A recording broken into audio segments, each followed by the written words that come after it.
I can.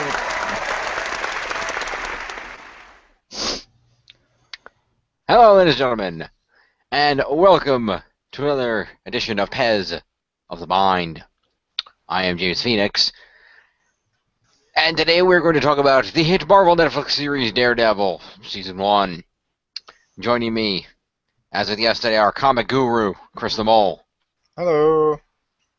and our female contingent, Anastasia Lazerbeam. Hello. So, of course, Daredevil, the first of Marvel's Netflix series, 13 episodes to start, if I'm not mistaken. You might want to plug back in. Oh, okay, take it away, Mole. Yeah, you forgot to plug in. But yes, basically, yeah, it's the part of their mini-series because they're going to do this, they're going to do Jessica Jones, which they've done, Daredevil again, Luke Cage, and all the others to build up to the Defenders. So, yeah, but we're going to be looking at just Daredevil Series 1 as a whole, the story of the man without fear, the kid who gets blinded and basically gets given powers to fight crime, basically, and trains and shit. So that because his powers are like heightened senses.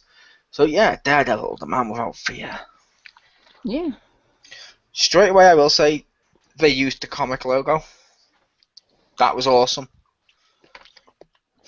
Just because whenever you see these or you see comic films and you look at the logo, there's so many times when you bitch or complain about the logo that when they use the proper one, it does kind of fill you with hope. I like their like entry scene thing. Oh, the opening credit thing with the red stuff. Yeah. Making the statues and stuff, yeah. It was sort of Game of Thrones-ish, where it makes the map meets, I don't know what you'd call it, but it was like in the blood. It was cool. Yeah, it's cool. Yeah, the main characters of this is obviously Matt Murdock, aka Daredevil, who I'm going to say the actor did a brilliant job with this. I liked him as Matt Murdock. Yeah, he's a good Matt Murdock. I also like Foggy. And yep, we also have Foggy. I liked Foggy. Sometimes I felt the actor was a little off with him. Not often, but sometimes he came across as, you know what I mean, like too, I don't know what you'd call it, like the actor was phoning it in. Or was too over the top, but a lot of time. But when he hit it right, he was perfect. I liked him. And we also had the female with him. Woo! Yay, the female. Yeah. No matter if it is correct, she's been a love interest of both of them over the years in the comics. Is that correct? She has. But I liked her as well. Yeah. But what did Jim think of Daredevil and his two friends? So I'd say his amazing friends, but Spider-Man. Yeah, I thought they were great. Charlie Cox did a great job as Daredevil. I really enjoyed his performance. I thought he captured, Matt Murdock's transformation from an ordinary guy who wants to help people and, into the man with the mask, the man without fear, while at the same time portraying the more innocent lawyer side of it so that he's fighting injustice from both sides of the law, and I thought that was a cool juxtaposition. Yep. I thought the guy to play Foggy, I agree with you, he did a generally good job. Once in a while he went a little over, but generally speaking, it was a good performance. Yeah. I particularly like the performance of Daredevil's ally, the nurse, Vanessa. Oh, okay. I think it's the nurse, right? Yeah. Yeah. No, Vanessa's the wife of the Kingpin. No, not the character. yeah. Claire. Yeah, I was going to say Vanessa's Kingpin's love interest. That's Kingpin's love interest, right. But Daredevil's other love interest, Claire the nurse, he, in an early episode, he's trying to save a kid from some Russian mobsters. He gets murdered and left for dead. Well, not murdered, but he gets assaulted and left for dead in a dumpster.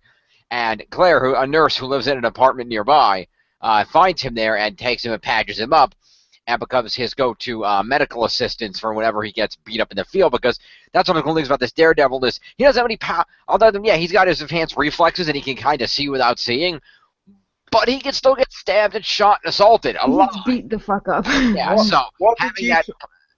what did you think, though, of the third member of Team Daredevil? You mentioned the two guys. No, I don't talk about Vanessa because I thought she was a better character than the third member of Team Daredevil, if I can be honest. I liked her better than Karen. Karen was okay, but it seemed like they established her well in the opening episode where she got hired at the law firm. But it felt like as it went on, like she was there, but I couldn't tell like exactly. Is She she had with one. Matt? Is she with Foggy? See, she had one of the best. Yeah, but I think they were doing that so she could go with Eva because they weren't actually making a couple per se, if that makes sense, throughout the series. So they were letting it flow to see which one felt better. Because if she's been a love interest of both, why not have a flirt with both? It doesn't seem out of nowhere. That does make sense. That was a valid point. But I will But say the she had one of the best storylines, I thought. I loved the storyline with her and Ben. That was yes, that part was good. Yes. That was really good. And I will say I was surprised they killed Ben. Doesn't there always have to be a dead Ben in Marvel universes? Yeah, but to be fair, he doesn't normally just die that fast. He's been around for a while. If that makes sense, like he's a known character. Therefore, I thought he would have survived season 1. If that makes sense. I didn't think they were just going to off him in season 1. I doubt anybody did. That's probably why they did it, to blindside people, make you realize, hey, main characters can die. Get used to that. I wasn't complaining. No, I'm just saying it makes sense why they would do that. Because there's a lot of shows that do that because they want to establish, hey, be aware, any people can die in this show, even main characters. They want you to expect the unexpected. It's sort of like the same way one of the shows that I used to watch before it got canceled, Revolution. They started off Revolution. It was a great show. They started, okay, here's Charlie. They find Uncle Miles. He's on there with their friend Aaron and the doctor from their town who was with them and an ally for the first like 3 episodes, and then she gets killed in like 3 or 4 episodes, and you're suddenly like, whoa, shoot, and it makes you realize very early on, hey, main characters can die in this show. And there's been a lot of other shows that have done that too. The death of Joss Carter in season 2 of Person of Interest, same thing. Or the biggest one, the biggest or most famous recently would probably be Game of Thrones. Yeah, I don't watch that show. People die in it all the time, so it's hard to tell. Yeah, but what I mean by that is, as people know, Game of Thrones season 1, they literally behead the main character. Yeah, and Ned Stark. Yeah, they build him up as like he is the man, he is the He's Batman. like the only like straight up good one, like the one who's straight up just good for the side of good. He's clearly gonna be the hero of the series, and then he gets fucking offed in front of his almost sets a family. precedent for like the rest of the show that says you can't be good, you can't be just 100% completely good, because this is where it gets you. Yeah, and when it happened, I was like, wait, did they just kill off their main character? That's pretty ballsy. I like that. That is ballsy. I was under the impression that Tyrion was the main character. No. He definitely wasn't of season 1. Yeah. Fair enough. But yeah. A fun cross fact, actually. When Lost first came out, the character of Jack, who was the main character for most of that show, they actually intended to kill him off in the pilot, too, for the same reason.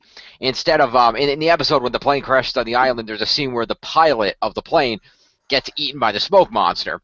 And that was supposed to be Jack, but they ended up changing it because they showed it to test audiences, and they realized that you're going to open this show, and if you spend the whole episode attaching him to this character and then killing him, the audience is going to feel that they can't get invested in any other characters because they might die. Now, obviously, Game of Thrones has proved that you can, in fact, do that, but at the time, they were concerned that it wouldn't work.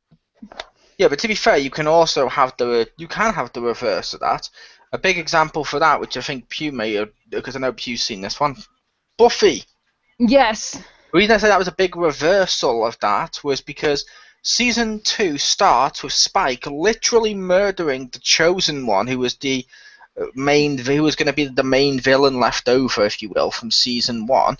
Mm-hmm. Season 3, Spike was supposed to be murdered. They wanted Buffy to kill Spike pretty early. In like some point in season 2, they wanted Buffy to kill Spike. He was so popular, he survived all 7 seasons. And then one season then went over to Angel. So it's like, yeah, it can happen. But yeah, like I said, the actor who played Ben, he was fucking awesome. I loved that whole mini story. Yes, credit to that's Vondi Curtis Hall. Yep. Awesome. He did do a great job. So, continuing to the characters, let's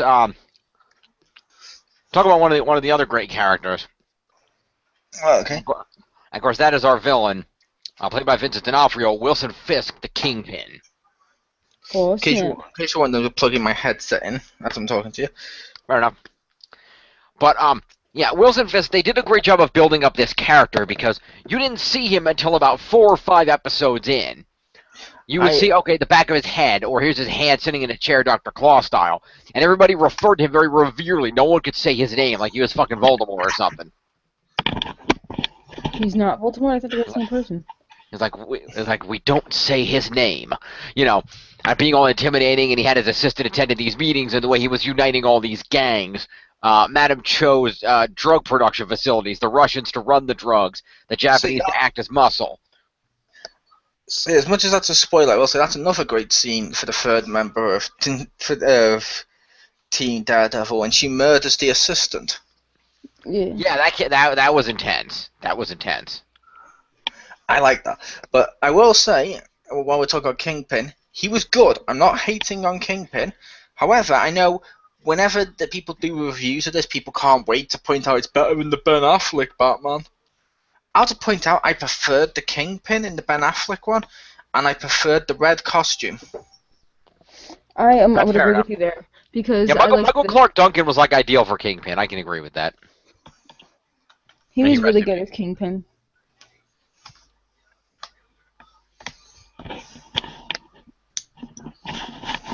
There we go.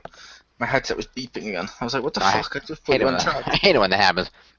But yes, I thought the villains were very well developed, particularly the way they built up Fisk.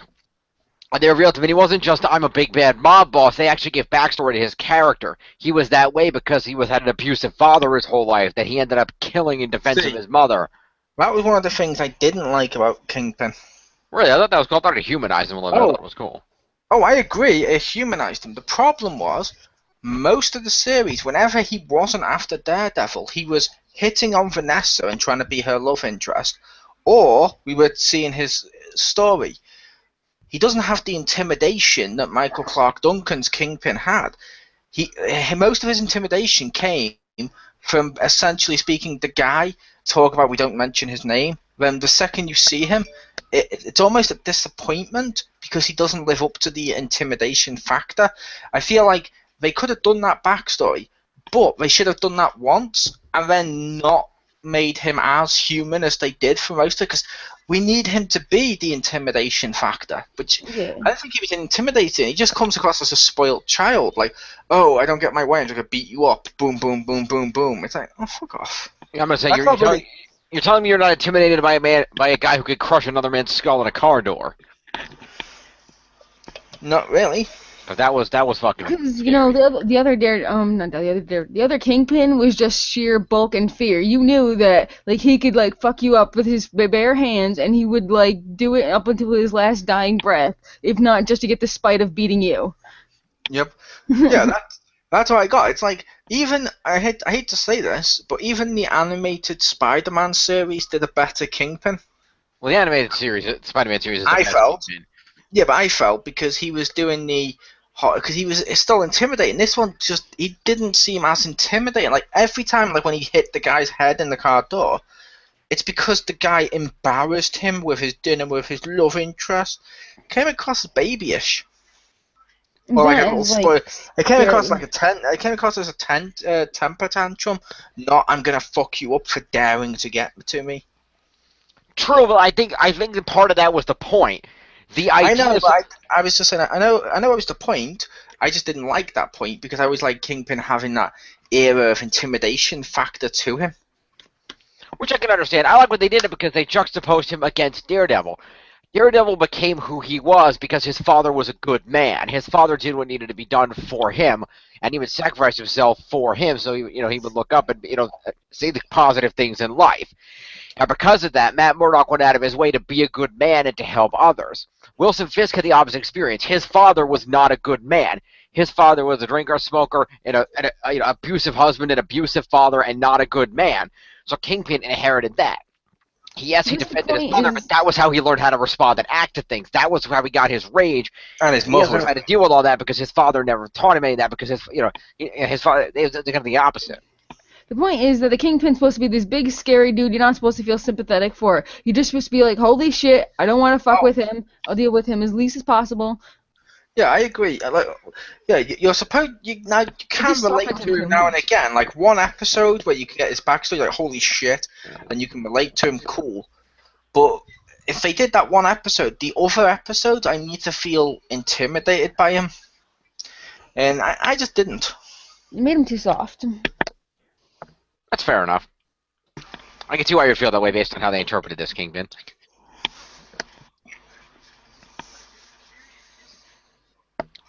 What did you think about his assistant, Kingpin's assistant? I thought he was a good character. I liked his assistant, and to be fair, I will say this isn't just complaining about comic adaptations either, because if I was complaining, I would have mentioned where the fuck was his walking stick, or his white suit. I didn't care about that stuff because I was enjoying the show. Mm-hmm. It's just villain 101 is if you tell someone over and over again this is an intimidating villain, and then you reveal him and he doesn't act intimidating, it's sort of like, what? Unless it's a comedy show, I'm like, what the fuck is this? Actually, with the white coat, I think they did something cool, because I saw somebody talking about this on... No, but that, I mean, supposed to be talking about at the end, the way he started off in wearing nothing but black. Then, when Vanessa got to him, when Vanessa brought out a more human side of him, he started moving into gray and wearing gray suits, and then by the end, he hit the white. He hit the white because he was arrested. Yes, that was supposed to be the point, is that the true Kingpin was being brought out, solely black to this, and now to the white, and now the true Kingpin was out. Yeah, but like I wasn't complaining about that, about the colours, and I knew at the end he was in the white. And I wasn't complaining he didn't have the stick. I was just complaining he wasn't being intimidating, if that makes sense. Oh, I got you. Well, I felt like the cane was kind of a signature thing, and that it just felt weird that having it not there, but I still got it. It just felt more signature for him. Okay. Yeah, I have a theory. I'm going to use an air quote, but I have a theory in case, because it might not work out, but Daredevil beat him up pretty badly at the end of the episode, at the end of the series. Yep. Mm-hmm. We never saw him actually stand up properly. I've got a funny feeling maybe he's been beaten up so bad he's now going to have a limp and require a stick. That would be I interesting. could see that. That would be cool. That would give him his Kingpin stick. That would be awesome. Cool. I would like to see that. What do you think about the other villains he was working with? Yeah, the two Russian mobster brothers. We had Madame Gao. We had the Japanese guy. I had to give him props, I had to give him props to getting that Russian dude out. Like, he really worked hard, you know? Like, trying to keep him alive and stuff. Mm. Yeah. Like, he went, above a doubt, shadow of a doubt. It's like, nope, bringing you back again, like, Jesus Christ, you know, that's some maximum effort there. Yep. Yeah. I like the other villains. Yeah. I like the fact as well they weren't overly known. Yeah. If that makes sense. And I say overly known because I mean they didn't go and use Bullseye or anyone like that. Bullseye's awesome, but they didn't go and use Bullseye or anyone like that. It's not straight away, you know. Yeah, so there's room to grow. Yeah. I'm excited for season 2, having both Elektra and Punisher. Mm-hmm. That's gonna be pretty awesome. Also, they also used Daredevil for some of the setup too, which again I didn't notice until I saw somebody talking about it on the internet. Oh no. No, they made the point. You know how Madame Gao was producing those drugs? Uh-huh. If you looked in the scenes at the production factory on the drugs, they were stamping it with the Iron Fist symbol, or the symbol of the group that he fights or something. Okay. And people were theorizing maybe that Madame Gao might be they named a certain Iron Fist villain she might be based on interpretations. I'm like, that'd be cool if she showed up in that show and turned out to be a more powerful villain. I'd like that. Cool. I just thought that was neat.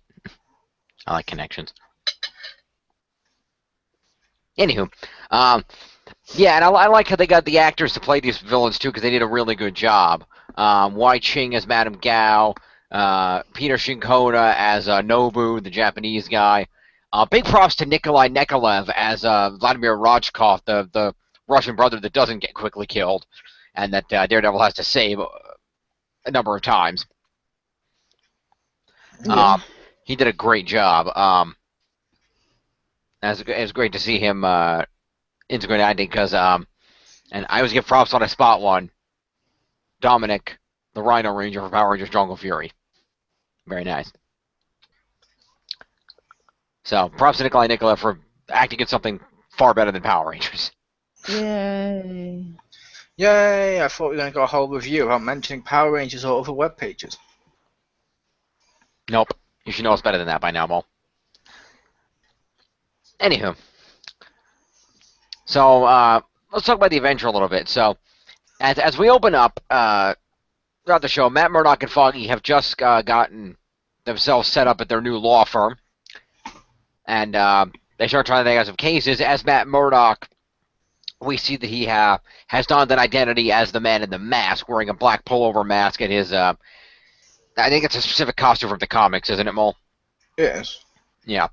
Wearing that particular costume and has begun fighting crime in Hell's Kitchen, seeing all the horrible things that are going on that no one's paying attention to, and that the big name heroes aren't really going to deal with because it's street crime. And so he makes it his mission to protect the people of Hell's Kitchen. And in addition to the amazing fight choreography in this show, I mean, some of the best fights I've ever seen in anything. They juxtapose that with the really the humanization of the characters. You know, Matt and Foggy and Karen trying to help innocent people. Help Ben with the story and whatnot. Try to he has a sick wife. Trying to help Elena Cardenas, an old Hispanic woman who's the Kingpin's trying to evict her from her apartment so he could buy the building and turn it into something or other. And they're trying to help her fight this off, and she becomes like a mother to them, like a central figure that they kind of they coalesce around, which was really cool. Just all the different people that they work with that come into their lives that they touch them. Yeah, exactly. They touched him emotionally, and that's it really it drives home there is a network of good people who are willing to do good things in this hellish nightmare world. I just gotta laugh because every time I thought of that, I always think touched by an angel, but it's not. It's the opposite. Touched by a devil. Yeah, pretty much. I also like the fact he goes hellish. You could have just said Hell's Kitchen, and it would have made as much of an impact.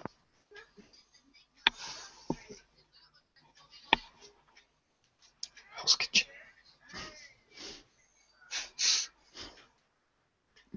But okay, but yeah, I never understood why they called that section of New York Hell's Kitchen. Does hell need a kitchen? Do people eat in hell? I don't know.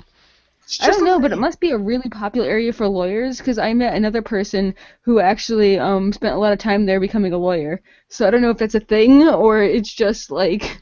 Well, people are constantly getting assaulted and mugged and raped on every other street corner. I mean, like people aspiring to be lawyers living in Hell's Kitchen, New York. Like New York City. Because I know at least 3 different lawyers who lived there, or at least studying to be lawyers. Yeah, I have 3 friends who are lawyers. I said, why do you know so many lawyers? I don't know. They just chose that happened to be their chosen profession. I don't know. That's what they wanted to be. I mean, I guess. And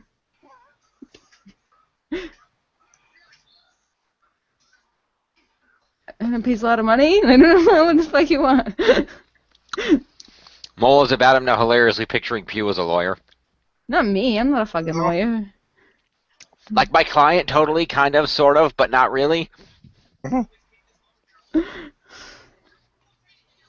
go to law school and like fucking do all that shit. Yes, because that's so much less useful, makes you less money than a sociology degree. Hey, you know what? I just don't have fucking $1 million for college. But anyway, Daredevil. Overall, great show. Like I said, a lot of the storylines are great as we see Matt getting more and more involved in Hell's Kitchen and how he won't give up the fight even though he's getting more and more assaulted and nearly dying every time he goes out. Even though he tries to. Also, the journey of Matt determining that I'm gonna I have to do this here and there to protect people, but I'm still gonna try to do things the right way on the legal side, and how he encourages his friends to pursue the legal means to fix things. and how inevitably down the line when his identity is outed to Foggy, that how it almost looks like a hypocrite that you're out here doing this and you're preaching to us about doing things the legal way. I thought that was kind of a cool juxtaposition and how, he had to make the point that, I've been trying to do this the legal way my entire life, and he gives a backstory about how he overheard a girl being abused and the police didn't believe him, which is why he had to take matters in his own hand, because there's these things that there's only so much the law can handle. Yep. I also will give props to the child actor. Most child actors I hate, but this child actor who played young Daredevil, or Matt Murdock, was actually like fairly decent. I agree. That kid did do a good job. Yeah. He did. But yeah, the whole series was pretty well done. Yeah. I liked it. Also, I'd like to give props to. Oh, sorry. Go ahead, Mo. And I liked why he got the red suit in the end. Yeah, that was clever. So I wonder if that means in season 2 he'll be a beat up lass. We'll Based on the promo they've put online of him tied up and bloodied while Punisher's there, I'm guessing not. Well, the thing is, that's why you wear red. No one has to see you bleed. Yeah. Like the suit guy said, the red part might be able to deflect a knife or a bullet. Black parts not so much, and even though the red parts aren't going to take more than 1 or 2. Yeah, I know, but I meant it was designed to be reinforced. I thought, maybe he'd beat up last, but I was making the point that we've already seen promos of him beat up, so probably not. Indeed. I was not insulting it or complaining or saying that it should be no violence. I did not say you were. I was just making the point that I would think that we would know that it was probably going to be violence because they had still established the suit was not going to mitigate all the violence and damage. So therefore, that kind of subtly foreshadows that there was going to be more violence. Also, yeah, but the suit just allows him minimize it. The suit allows him to get beat up more, with the less damage taken. Yeah. It's an armor / HP boost. Yeah, there you go. Also, one other character to mention. What do we think of? What did we think of the stereotypical old blind man that teaches him how to fight? He was cool. How is he stereotypical? Even Foggy makes a joke in the show, like, really, an old blind man taught you the ways of martial arts. He makes that jokes because, really, an old blind man taught you martial arts, because how would a blind person teach him? Yeah, but, like, there's not, like, a stereotype. Yeah, that was the joke, not that he was stereotypical. It was the complete opposite of a stereotype. It was like, that's very unlikely. Like, another blind person, it was anything, if probably, like, the saying, the blind leading the blind. Yeah, like the blind guy, even when he was training him, the blind guy turns out to be a completely ruthless bastard that enjoys beating people up and tries to almost tell him to go too far. Yeah. He's not stereotypical. Yeah. And then he goes out and outright tries to murder children. Yeah, but that's what I mean. He's like the complete opposite of a stereotype. True. And just the old wise man who teaches you to fight is kind of a stereotype. The blind part made it a little different, yes. Yeah, but you said, the blind part and the fact he's not teaching him to fight. He's teaching him to kill, and he turns out to almost be a villain himself.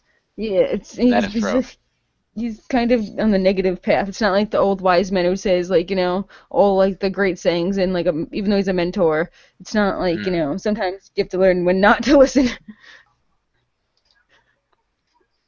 Fair enough.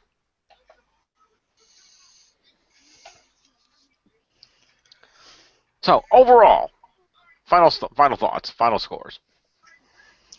I liked it. I honestly did like it. I'd give it a recommend because it's part of their universe thing. It's still linked to the TV universe, and it's linked pretty clever, which is one thing we didn't mention during this. It's linked to the TV universe? It's linked to the movie universe and to Agents of S.H.I.E.L.D. Really? In fact, wow. Season 2, he's even going after one of the people who features in Agents of S.H.I.E.L.D. They've confirmed that. But I don't know who, because it's Agents of S.H.I.E.L.D. I don't give a shit. Okay, I'll look it up later. It's the movie, as I was saying, it's tied to the movie thing, which we didn't mention, because literally this whole series comes about because of Avengers. That's why they're rebuilding New York City. That's why Kingpin's got involved, because of the alien attacks on New York that happened in Manhattan. And they even mentioned, hey, superheroes are good for business because of Avengers. But True. yet they don't actually need to be. We're not tied in completely, but yet it wouldn't be far fetched for to see one of them show up. They're just trying to keeping it separate while still being tied, which is kind of cool. And yeah, overall, pretty good. Yeah, I didn't really like his red suit that much, but it can be improved. And Kingpin, I want to see him come back because I liked him. I just didn't like him as much as any of the other Kingpins we've had. So yeah, I'd give this a firm watch.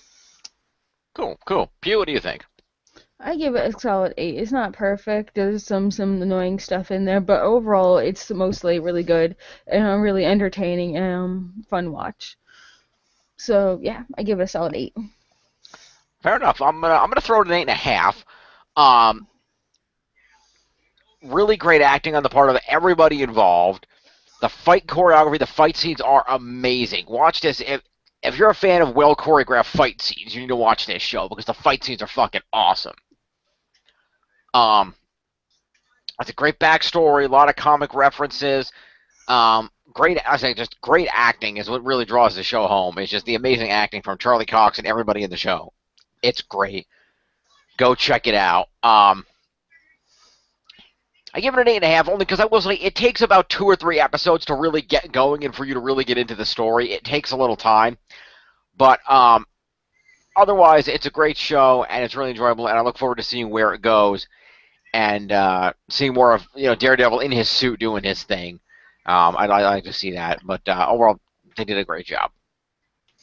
Yep. And I will also say it is worth noting the 2 or 3 episode thing may have been intentional. It may have been. You're absolutely right. Just binge watch. Yeah, which is fair enough. A lot of Netflix shows do that. In fact, it might even be a Marvel intentional thing because the same thing was true of Jessica Jones, which we'll cover later. It took a few episodes to get into that one as well. So yeah, that's our reviews. That's Daredevil. Stay tuned for more great stuff coming up. We got OJ on Wednesday, and then next weekend we're gonna have a number of good things. We're gonna have the premiere of Ruin Runners by Richter Hammer. That's gonna be fun, and we are also going to have ourselves a review of the Blue Planet Aquarium that Chriz the Mole went to. That should be fun to look at. I do like aquatic animals. And possibly, there may possibly be a look at the very hastily added WWE Roadblock. We're not sure about that yet. There might be. Stay tuned. There will be. We did agree we were doing it. We literally asked Rick. You literally asked Rick. He said, yes, I just probably won't be in it. To which we all said, okay. And then he said, but please feel free for you guys to go and do it. Okay, I didn't hear him say. I heard him say he wouldn't be in it. I didn't know if we decided to do it anyway. Fair enough. Then, in that case, on Sunday the 13th, stay tuned for a look at WWE Roadblock, the pay-per-view that will be airing on the WWE Network the night of the 12th. Yep. That's it. Oh, I will say the Blue Planet Aquarium is not written in stone. I'll just say that now. Okay, that's fair. I mentioned that from the very beginning because some of the pictures look like shit. So with how the Manycam stuff is, I'm like, well, if that's the case, I might just leave that so we can watch the pay-per-view. That's fair enough. We can do that too. All right. So yeah, stay tuned for a lot of great stuff coming up here on the old Pez of the Mind.